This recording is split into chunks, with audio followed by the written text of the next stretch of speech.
When I opened my eyes that gray October morning, I didn't know my entire world was about to shatter and rebuild itself in the same day. The fog was so thick, I could barely see 5 feet ahead as I drove through the iron gates of Riverside Cemetery. My hands gripped the steering wheel tighter than necessary.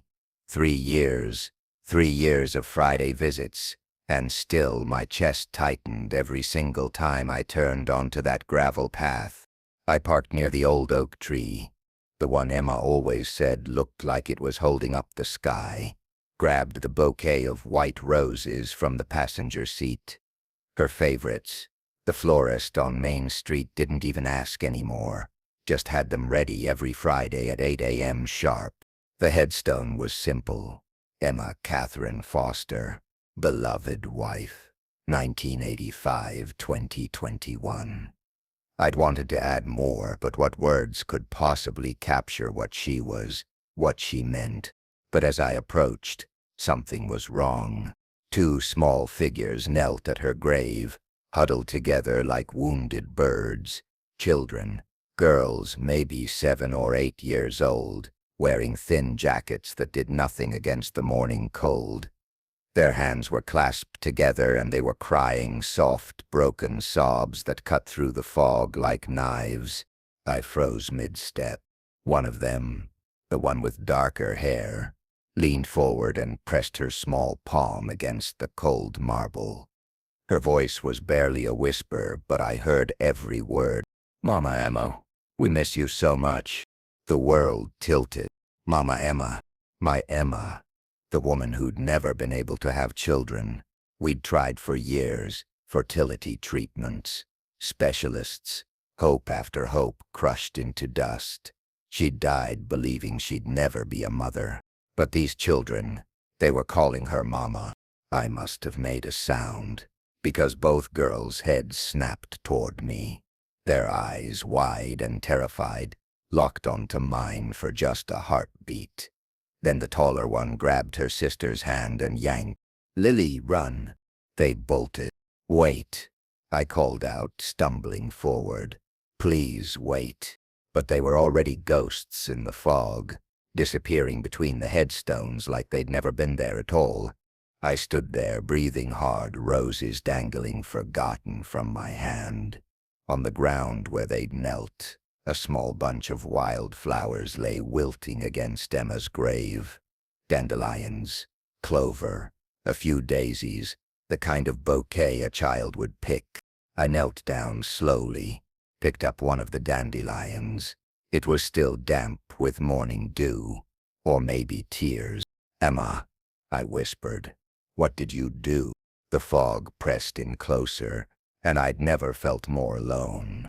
I should have left, should have placed my roses, said my weekly prayer driven home. But instead, I found myself searching the cemetery, walking between rows of graves, looking for 2 small shadows that had already vanished. Nothing, just fog and silence, and the weight of questions I couldn't answer. When I finally got back to my truck, my hands were shaking so badly I could barely get the key in the ignition. I sat there for a long time, staring at nothing, trying to make sense of what I'd seen. Those girls knew Emma. Not just knew her, loved her, called her Mama. How? When? Why didn't she tell me? The drive home was a blur. I barely remember taking the turns, stopping at the lights. My mind kept replaying that moment, their small voices, the absolute devastation in those words. "Mama Emma, we miss you so much."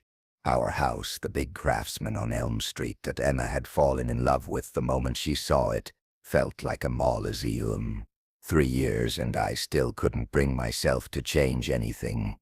Her coffee mug still sat on the counter, her reading glasses on the side table, her garden boots by the back door, caked with dried mud from the last time she'd planted tulip bulbs. I'd been living like a ghost among her things, and I'd told myself it was grief, devotion, love, but maybe it was just cowardice. I stood in the hallway staring at the door to her studio, the room I hadn't opened since the funeral. The door handle was cool under my palm, and for a long moment I couldn't make myself turn it. But those girls' faces, I had to know. The door opened with a soft creak. Dust motes danced in the weak afternoon light, filtering through the curtains. Everything was exactly as she'd left it. Her desk, her bookshelves, her bulletin board covered in notes and photographs, and I stepped closer. Children's drawings. My heart started hammering as I unpinned one from the board. Crayon stick figures holding hands with a woman with yellow hair. Emma had blonde hair. At the bottom, in careful child's handwriting, "Thank you, Mama Emma, for the books." Another drawing. Two girls and the same blonde woman surrounded by flowers. "We love you." Another, and another. How had I never seen these? "Because you never came in here," a voice in my head whispered. "You couldn't bear to." I sank into her desk chair, and my hand brushed against something. A wooden box, tucked in the back of a drawer. My fingers trembled as I pulled it out, untied the faded ribbon wrapped around it. Inside, a journal. Emma's handwriting on every page. Receipts, photographs, and I lifted out a photo and my breath caught. Emma, smiling wider than I'd seen in years, with her arms around two little girls, one with dark, curly hair, one with lighter, straighter hair, both beaming at the camera like she'd hung the moon. I flipped it over. Emma's handwriting on the back. "Lily and Rose, my sunshine girls, March 2020, a year before she died." My hands shook as I opened the journal, found the first entry. April 15th, 2019. Met two girls today at Harmony House, Lily and Rose Grant, 8 years old, twins. Their father, Michael, can't care for them anymore. I remember Michael. Daniel fired him years ago. These beautiful children are suffering because of decisions made before they were even born. I have to help them. But Daniel, he's been so distant lately. Would he understand? Or would he see this as me trying to replace what we couldn't have? I couldn't breathe. Michael Grant. I remembered him. A construction worker. Good with his hands but had a temper. Got into a fight on one of my sites about 10 years ago. I'd fired him on the spot. No second chances. That was my policy. Still is. Was. I kept reading page after page, watching my wife's secret life unfold before my eyes. May 30th, 2019. Brought Lily and Rose new clothes today. Rose cried when she saw the pink dress. Said her mama used to have one just like it before she left. My heart broke into 1,000 pieces. How can I just walk away from them? June 22, 2019. The center might close. Not enough funding. These children have nowhere else to go. I made a donation. Daniel will notice the money missing, but maybe I can say it was for the garden project. I hate lying to him, but I can't let these children suffer. September 10th, 2019. Lily asked if she could call me Mama Emma today. I said yes. And then I cried the whole drive home, because I've never felt more like a mother than in that moment, and I can't share it with the man I love. What's wrong with me? The words blurred. I realized I was crying, tears dropping onto the pages, smudging her careful handwriting. She'd been a mother to these girls for over a year before she died. And she'd kept it from me because she thought I wouldn't understand. She was right. The Daniel of 3 years ago wouldn't have understood. Would have seen it as charity work, something nice she did to feel better about our situation. Would have probably told her to be more careful with our money. I was a bastard. I kept reading until the light outside faded and the room grew dark. Entry after entry about Lily and Rose, their first day of school, Rose's nightmares, Lily's protective streak, art projects and math homework. And the time they both got sick and Emma stayed with them for 3 days straight. The last entry was dated 2 weeks before she died. I need to tell Daniel, these girls need more than I can give them alone. They need a family, a real home. But I'm scared. We've grown so far apart. Would he even care? Tomorrow. I'll tell him tomorrow. Tomorrow never came. She'd had the aneurysm the next morning, collapsed in the garden, gone before the ambulance even arrived. And these girls, Lily and Rose, they'd lost their mama again. I closed the journal and sat in the darkness of Emma's studio, surrounded by evidence of a life I'd known nothing about. A love I'd been too blind and too buried in my own pain to see. The girls at the cemetery, they'd come back to the one place they still felt connected to her, and I'd scared them away. I stood up, wiping my face, and made a decision. I had to find them. Had to tell them I wasn't going to take their mama's memory away, that I wanted to understand, that maybe, somehow, we could help each other. But where would 2 scared children go in a town like Ashford? I grabbed the journal and the photographs, shoved them in my jacket pocket, and headed for the door. There was one place I could start: Harmony House. The address was on one of the receipts: 827 Oakwood Avenue on the east side of town. The part of Ashford I rarely went to, where the houses were smaller and closer together, where paint peeled and lawns grew wild. 15 minutes later, I pulled up in front of a converted Victorian house with a hand-painted sign hanging from the porch: Harmony House, where children find hope. Lights glowed in the windows. I could see movement inside, hear the faint sound of children's laughter. Emma had been part of this, had saved this place, and I'd never even known it existed. I climbed the steps and knocked. The door opened almost immediately, revealing a woman in her mid-50s with kind eyes and gray-streaked hair pulled into a messy bun.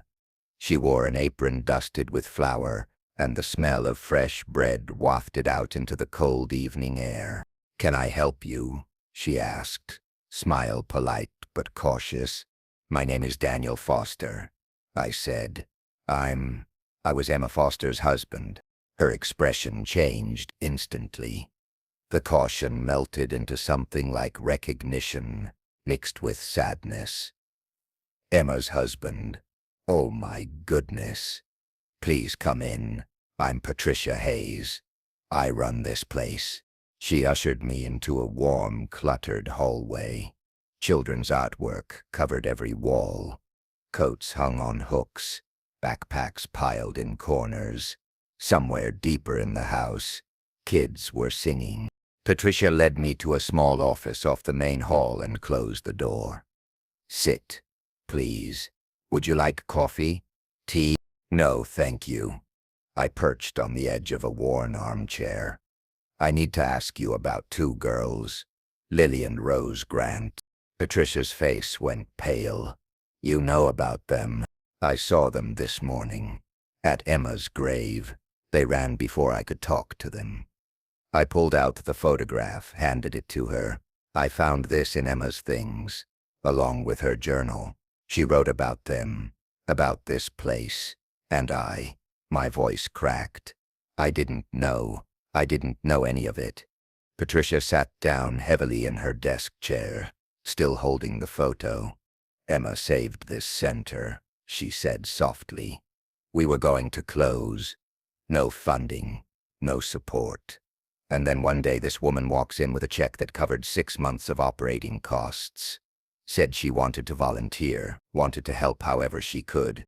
She looked up at me with shining eyes.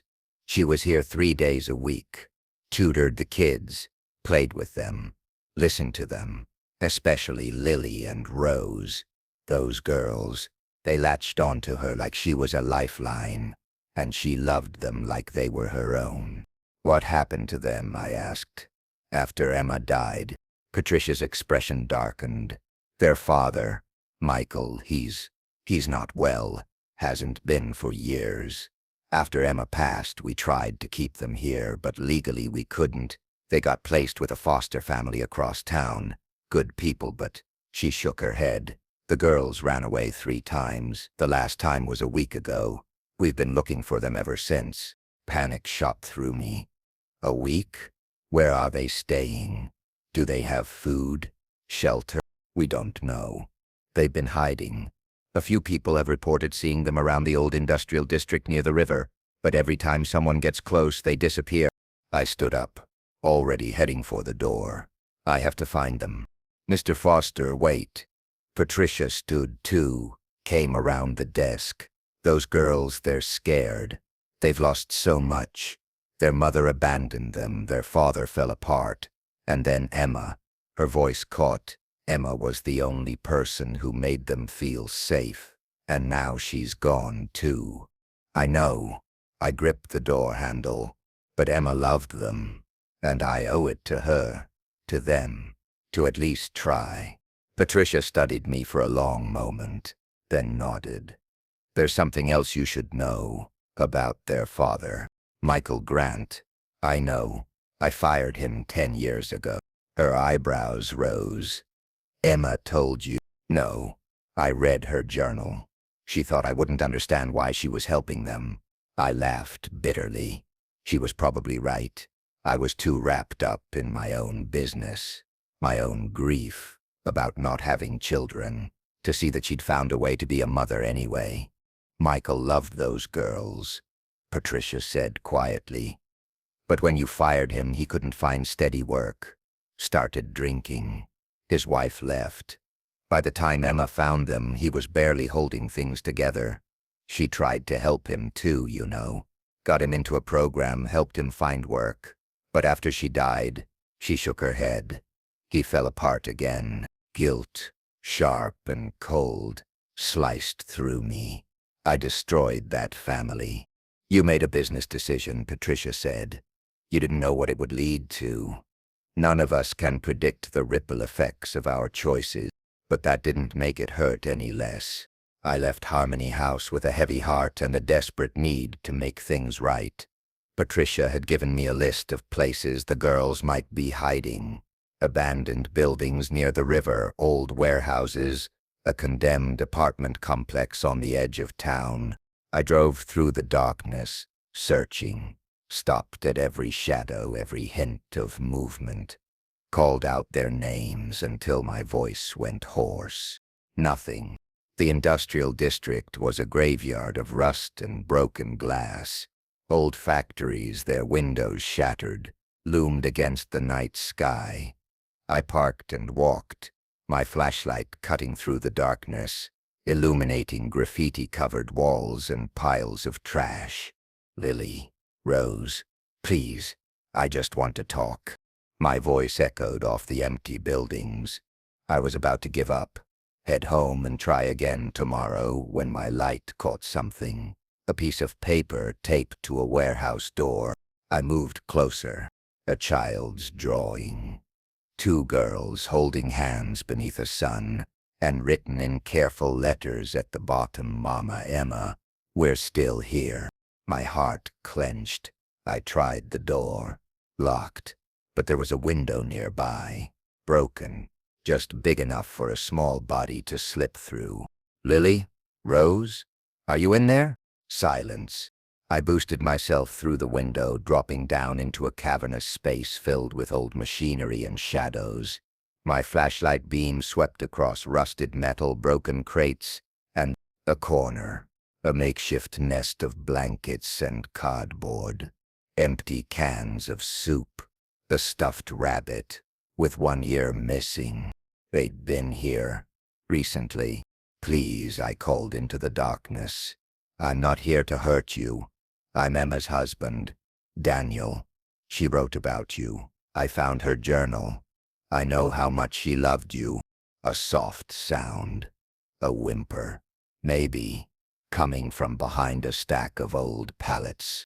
I moved slowly, carefully, like I was approaching a wounded animal. I saw you at the cemetery this morning. You left flowers for her. That was really beautiful.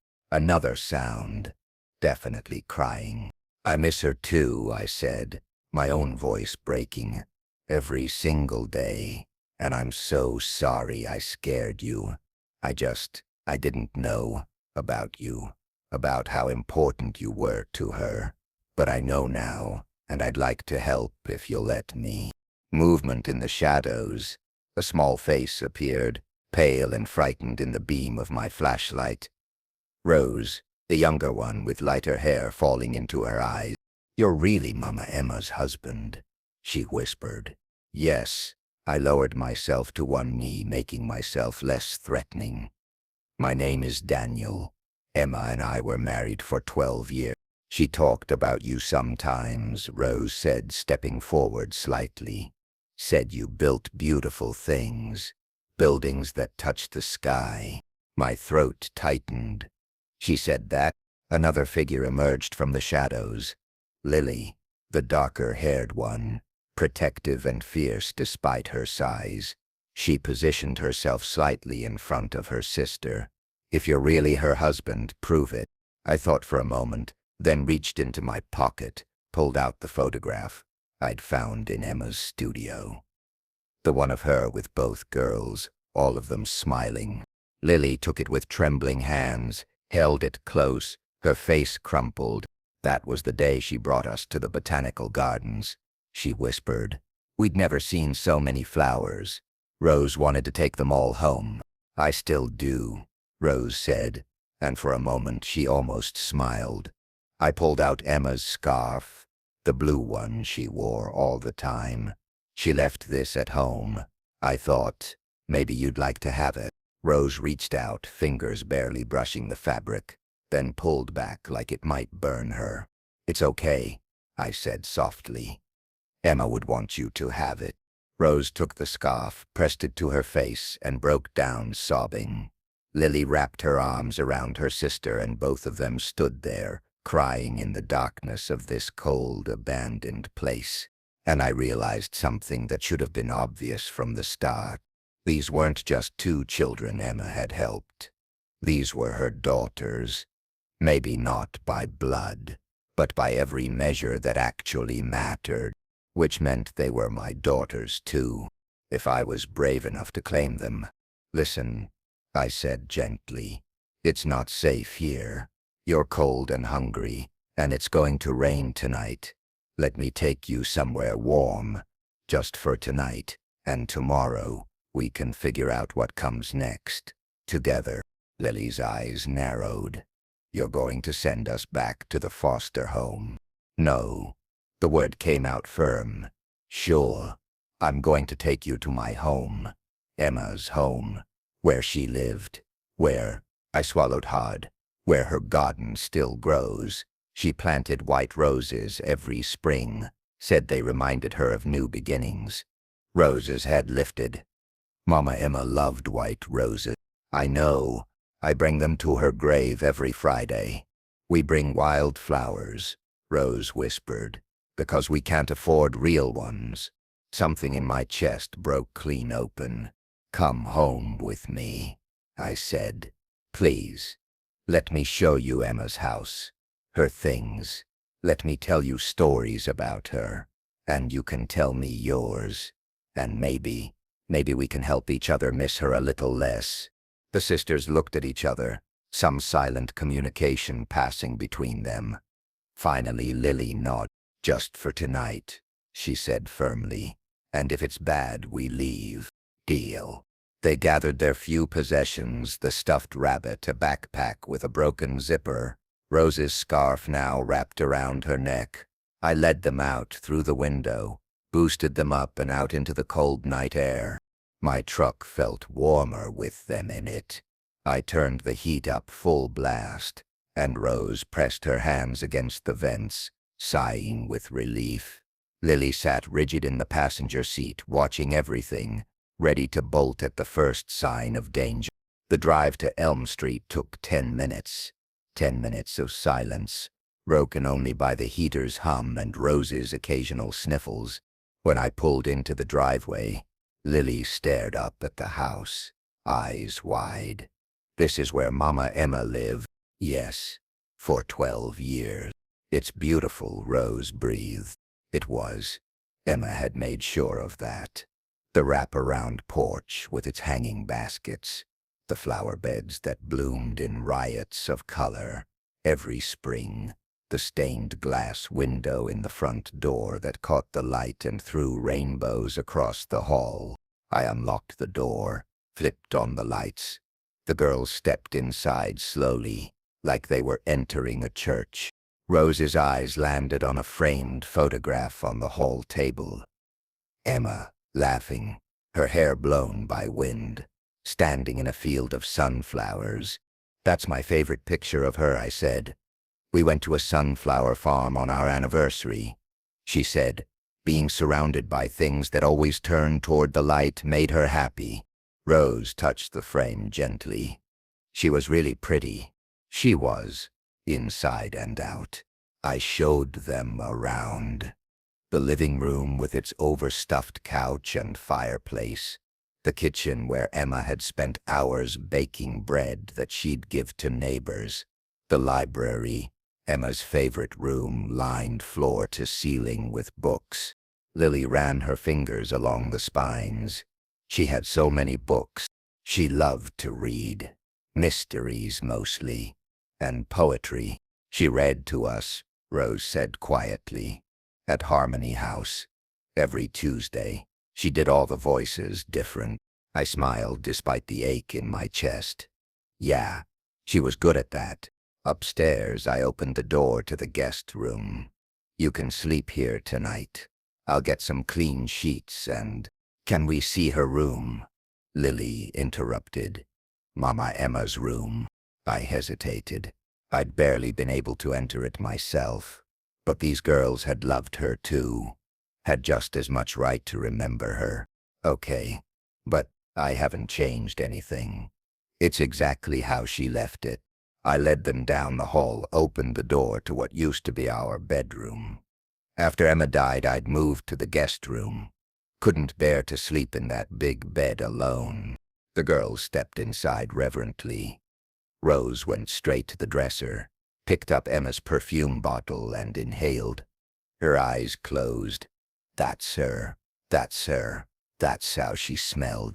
Lily touched the quilt on the bed, the one Emma's grandmother had made. She told us about this, said every square was a memory of someone she loved. She wanted to add more squares, I said. Never got the chance. We stood there in silence for a moment, three people bound together by love for someone who was gone. Finally, Rose turned to me. "Why didn't you come with her to Harmony House?" The question hit like a punch. I didn't know she was going. She never told me. Why not? Because I was a fool who was too busy feeling sorry for himself to notice that his wife was out changing the world. The words tasted bitter, but they were true. Emma and I wanted children. We tried for years, and when it didn't happen, I just shut down. Stopped seeing anything but my own pain. I didn't notice that she was hurting too, or that she'd found a way to heal herself by helping kids like you. Lily's expression softened slightly. She said you were a good man who'd lost his way. My eyes stung. She said that. Yeah. Said sometimes people get so lost in their sadness that they can't see the light. But that didn't mean the light wasn't there. I had to sit down on the edge of the bed before my legs gave out. Emma had seen me more clearly than I'd seen myself. Had loved me anyway, and had kept this whole beautiful secret life because she thought I wouldn't understand. She'd been protecting me from my own bitterness. "I wish she'd told me," I said roughly. "I wish I could have helped her. Been part of what she was doing." "Maybe she was waiting," Rose said, "for you to be ready. Out of the mouths of babes." "Maybe," I said, "but I'll never know now." Lily came and sat beside me on the bed. This fierce little girl who'd been protecting her sister all alone. "Mama Emma said it's never too late to start over. That every morning is a new beginning." I looked at her, at Rose, standing by the dresser still clutching Emma's perfume, and felt something shift in my chest. A crack in the wall I'd built around my heart. "Are you hungry?" I asked. I could make us some dinner. Rose's stomach growled loudly in response, and despite everything, we all laughed. Downstairs, I rummaged through the kitchen, pulling out pasta and sauce and the ingredients for garlic bread. The girls sat at the kitchen table, still wary but less terrified. Rose had wrapped herself in Emma's scarf like a blanket. "So," I said as I put water on to boil, "tell me about yourselves. Emma wrote about you in her journal, but I want to hear it from you. What do you like? What makes you happy?" The girls exchanged glances. Lily spoke first. "I like drawing. Mama Emma said I was really good at it." She did. "I saw some of your artwork in her studio. The one of the garden with all the flowers was beautiful." Lily's cheeks flushed with pride. "I like reading," Rose offered shyly, "and music. Mama Emma was teaching me piano." "The piano in the library," I said. "Emma played every evening. Drove me crazy sometimes because I was trying to work, but—" I smiled. "I'd give anything to hear her play one more time." "Me too," Rose whispered. We ate dinner together, and slowly, cautiously, the girls started to relax. They told me about Harmony House, about Patricia and the other kids, about their father, Michael, before everything fell apart. "He used to build us toy castles out of wood scraps," Lily said. "He was really good with his hands. But then—" She trailed off. "Then he lost his job," I finished quietly, "and everything changed." She nodded. "That was my fault," I said. "I was the one who fired him." Both girls stared at me. Lily's guard went back up immediately. "Why?" "He got into a fight on one of my construction sites. I had a zero-tolerance policy. One strike, you're out. I didn't ask questions, didn't care about circumstances. Just enforced the rule and moved on." I set down my fork. I didn't think about what would happen to him or his family. Didn't occur to me that my decision would ripple out and hurt people, including you too. "That's why Daddy started drinking," Lily said, her voice hard. "Because he couldn't find work. Because everyone knew he'd been fired for fighting." "I know, and I'm sorry. More sorry than words can say." Lily looked away, jaw clenched. Rose just looked sad. "Mama Emma said we should forgive him," Rose said softly. "Said he didn't know he was breaking our family." "Emma was a better person than I'll ever be," I said. "She loved you though," Rose insisted. "Talked about you all the time. Said you built the most beautiful buildings in the whole state.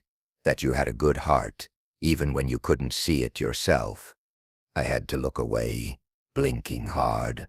After dinner, I found some of Emma's old clothes for the girls to sleep in. The t-shirts hung like dresses on their small frames, but they were warm and clean. I tucked them into the guest room bed, both of them together under the blankets. "Will you be here in the morning?" Lily asked as I reached for the light switch. "I'll be right down the hall. Not going anywhere." "Promise?" The word was so small, so fragile. "I promise." I started to close the door, but Rose's voice stopped me. "Daniel?" Yeah? "Thank you for bringing us here, for showing us Mama Emma's house.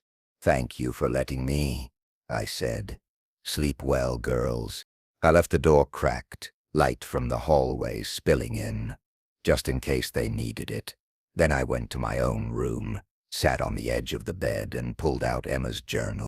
I read late into the night, absorbing every word, every moment I'd missed, building a picture of the woman my wife had been when I wasn't looking, the mother she'd become in secret, and I made a decision. Tomorrow, I would start making things right.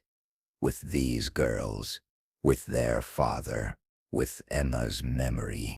Tomorrow I would start learning how to see the light again. But first I had to find Michael Grant, because Emma had believed he deserved a second chance. And if she could believe that, then I had to try. The next morning I woke to the smell of coffee and the sound of quiet voices. Panic flared for a second had the girls left, but then I heard Rose laugh and the panic settled.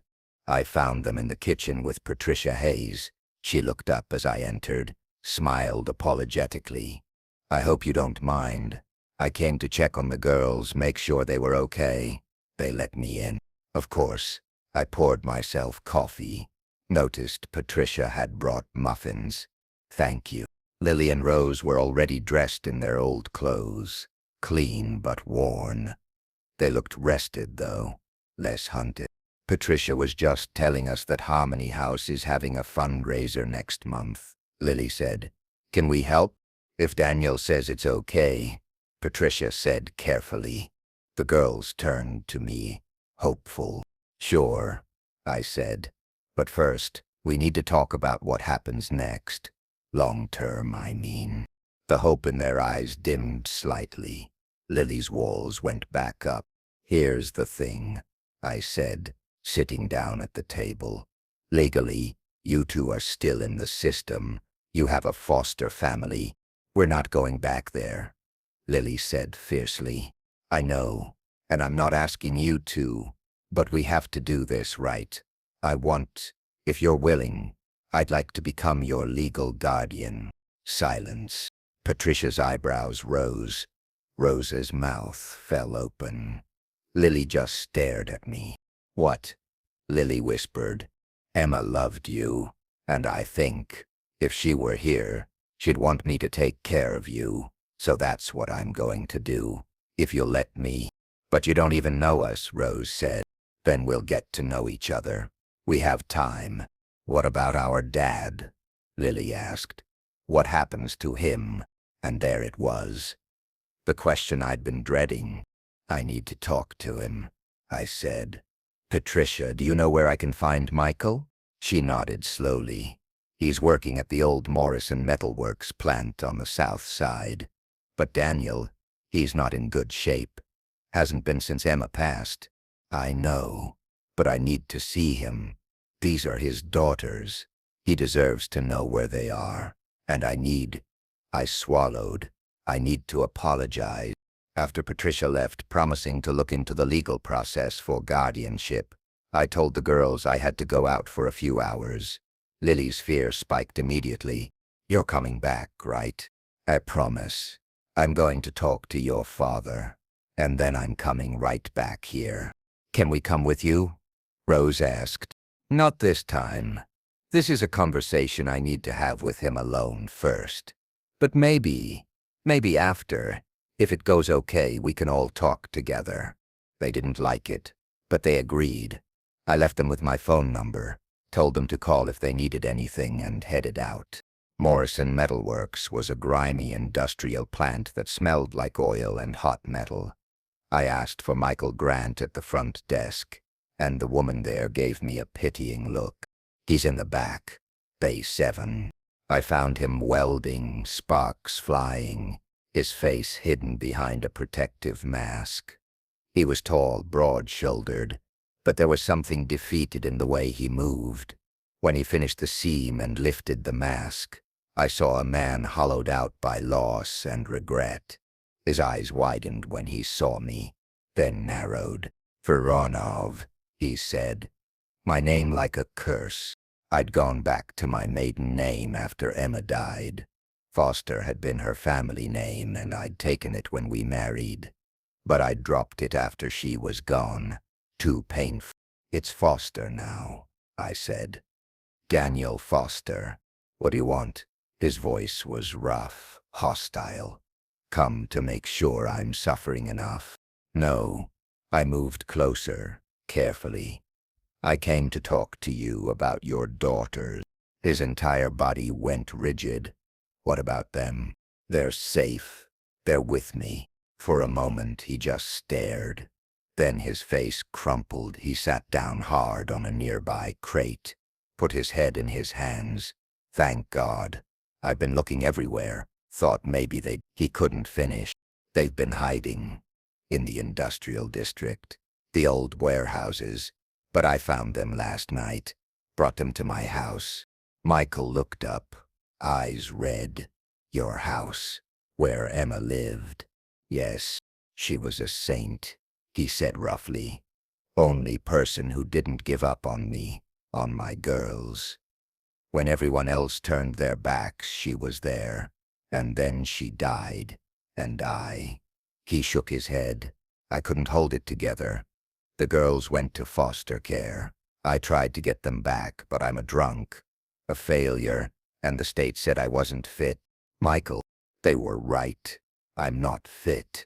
Those girls deserve better than me. I sat down on a crate across from him. Emma didn't think so. He looked up sharply. I found her journal, I explained. She wrote about you, about Lily and Rose. She believed you were a good man, who'd lost his way, said everyone deserves a second chance. Michael's jaw worked. I don't deserve her forgiveness. Or yours. Maybe not. But Emma gave it anyway. And I'm trying to learn how to do the same. Why? He demanded. I'm nothing to you. Just some guy you fired a decade ago. You're the father of 2 girls I'm trying to help. That makes you important to me, whether I like it or not. We sat in silence for a moment, just the sound of machinery and men working in the background. I want to help you, I said finally. Get back on your feet. Get sober. Be the father, Lily and Rose. Remember, it's too late for that. Emma didn't think so, and she was smarter than both of us combined.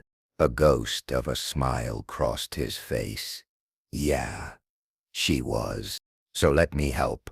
Let's do this right. For them. For Emma. Michael scrubbed his face with his hands. Even if I get sober, even if I get my life together, the state's not gonna give me custody. Probably not. But that doesn't mean you can't be part of their lives. Part of their family. I took a breath. I'm going to file for guardianship. Make it official, give them a stable home. But they need their father, too. The version of you that built toy castles out of wood scraps. Can you be that person again? He was quiet for a long time. Then, slowly, he nodded. I can try. That's all Emma would ask. I gave him my address, told him to come by the next evening. The girls need to see you. Need to know you're still fighting for them, even if you can't take care of them right now. What if they don't want to see me? His voice cracked. What if they hate me? They don't. Rose talks about your toy castles. Lily remembers you teaching her to draw. They're angry and scared, and hurt, but they don't hate you. I don't know if I can face them. You have to. Because if you don't, they'll always wonder if they were worth fighting for. Don't do that to them. Michael nodded again, more firmly this time. I left the plant feeling cautiously hopeful. It was a start. A fragile, uncertain start, but a start nonetheless. When I got home, the girls were in Emma's library. Rose was curled up in the reading chair with a book, and Lily was looking at the photo albums on the shelves. How did it go? Lily asked immediately. Good. Your dad's coming over tomorrow evening. He wants to see you. Fear flickered across both their faces. You don't have to see him if you don't want to, I said quickly. But I think you should. He loves you. He's just lost right now, like I was. Did Mama Emma help him? Rose asked. She tried. I'm going to try to finish what she started. Over the next few days, we fell into a strange new routine. The girls explored the house, the garden, Emma's things. I took time off work, something I never did, and just was present. We made breakfast together, worked on Rose's reading, watched Lily draw. Patricia came by with paperwork for the guardianship process. It would take time, she warned. Background checks, home visits, court appearances, but she thought we had a good chance. You're giving those girls something they desperately need, she said. Stability, safety, love. I'm trying to be what Emma would have been. You're being exactly what you need to be. The day Michael was supposed to come, Lily was a wreck. She paced the house, snapped at Rose, wouldn't eat. Finally, I sat her down. Talk to me. What are you afraid of? What if he's drunk? What if he's mean? What if he doesn't really care and he's just pretending? What if he's trying his best and just needs you to give him a chance? Like Mama Emma gave you a chance? The words hit hard, but they were fair. Yeah, I said, like that. When the doorbell rang at 6 o'clock, all three of us jumped. I opened the door. Michael stood there in clean clothes, hair combed, hands shaking but sober. He held a small bag. I brought something for them, he said quietly. If they'll see me. I stepped aside. Come in. He entered slowly, looking around at Emma's house with something like awe. She lived here for 12 years. The girls appeared at the top of the stairs. Michael looked up, and his face transformed. Grief, love, regret, hope, all tangled together. Hi, babies, he said, voice breaking. Rose started crying immediately. Lily held her ground at the top of the stairs, arms crossed, but I could see her lip trembling. I know you're angry, Michael said. You have every right to be. I failed you. I let you down in every way a father can. But I'm trying to do better. I'm sober, 30 days now, going to meetings, seeing a counselor, working steady, and I'm going to keep doing it, whether you forgive me or not, because you deserve a father who fights for you. You left us, Lily said, the words sharp as glass. When Mama Emma died, you just gave up. I did, and I'm sorrier than you'll ever know. Sorry doesn't fix anything. No, it doesn't. But maybe time will, if you'll give me that chance. Lily looked at me, some question in her eyes. I nodded encouragingly. She descended the stairs slowly, Rose right behind her. They stopped a few feet from their father. Michael knelt down, making himself smaller, less threatening. He pulled out the bag he'd brought. Inside were 2 small wooden boxes, intricately carved. I made these for you, for your treasures, or whatever you want to keep in them. I know they're not much, but Rose reached out, took one of the boxes, ran her fingers over the carved flowers on the lid. You made this? Yeah. Like the old days. Remember? I remember. Her voice was barely a whisper. Lily took the other box, swallowed hard. The castles were better. I'll make you a new one, if you want. Maybe. It wasn't forgiveness. Not yet. But it was a door left open. And sometimes that's all you can ask for. We had dinner together, awkward and stilted at first, but gradually warming. Michael told stories about the girls when they were little. Lily and Rose corrected his memories, added their own. And slowly, piece by piece, I saw a family trying to reassemble itself. After Michael left, promising to come back the next week, Rose climbed into my lap on the couch. Thank you for finding him. Emma would have wanted me to. She was right about you, Lily said from the other end of the couch. You do have a good heart. You just couldn't see it. I'm starting to. I said you two are helping with that. Over the next few months, our lives transformed. The guardianship came through, making me legally responsible for Lily and Rose. Michael got an apartment, stayed sober, visited every week. We became an unconventional family, stitched together by loss and love and Emma's memory. One day, Rose came to me with an idea. Mama Emma always wanted to help more kids, she said, at Harmony House. She used to talk about opening a learning center where kids could come after school, get help with homework, art supplies, music lessons. She did. It's in her journal, the last page. I'd never made it to the last page. Too painful. But that night, I opened the journal and read, my dream, a place where every child feels safe, valued, and full of possibility, where they can discover who they're meant to be. I'll call it Emma's house. Someday. The words blurred as tears spilled down my face. Someday. I looked up at the girls, both watching me with hope in their eyes. Let's do it, I said. Let's build Emma's house. It took a year. A year of planning, fundraising, renovations. We converted Emma's library and the sunroom into classrooms. The garden became an outdoor learning space. Patricia came on board as director. Michael helped with construction, teaching other fathers in the program carpentry and metalwork. And on a bright spring morning, exactly 4 years after Emma's death, we opened the doors. Families came. Kids ran through the rooms, laughing, learning, being exactly what Emma had always believed they could be. Lily taught an art class. Rose gave piano lessons. Michael ran the workshop. And I stood in the garden, surrounded by white roses in full bloom, and felt Emma's presence so strongly I could almost see her. That evening, after everyone had gone home, I drove to Riverside Cemetery. Lily, Rose, and Michael came with me. We walked together through the gates, carrying flowers. At Emma's grave, we arranged them carefully. White roses, wildflowers, and a small wooden carving Michael had made of a house surrounded by children. Emma, I said softly, we did it. Emma's house is open. You'd be so proud.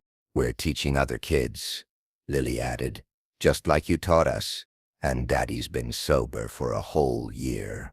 Rose said, you'd be happy. Michael's voice was rough. Thank you, Emma, for seeing something worth saving in me, in all of us. We stood there in the fading light, 4 people bound together by one woman's capacity for love. As we turned to leave, a breeze picked up, carrying rose petals from a nearby bush. They swirled around us, dancing in the air like blessing. Lily took my hand. Rose took Michael's, and together we walked back toward the life Emma had made possible. The light was waiting for us. It had been there all along. We just had to be brave enough to see it.